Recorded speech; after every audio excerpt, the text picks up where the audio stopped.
En nombre de todas las personas que trabajamos en Canal Plus, quiero felicitar a Televisión de Galicia en su 10º aniversario.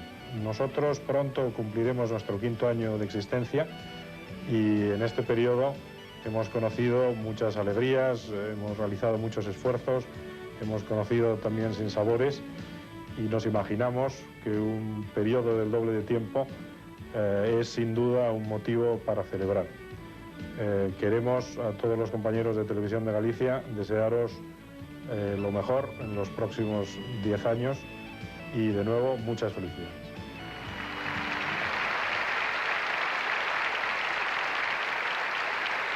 Gracias a Carlos Abad, director xeral de Canal Plus, Televisión Privada Española, por eses desexos deses próximos 10 anos. Moitísimas gracias tamén a banda de Sober que abriu este último bloque xa de programa no que imos camiñando xa hacia a recta final. Son, señoras e señores, a 1 en punto da madurada deste día 25 de xullo, día de Santiago Apóstol, día do patrón de España, Día Nacional de Galicia. Estamos de festa, queridos amigos, e estámoslo celebrando aquí na Televisión de Galicia. E agora...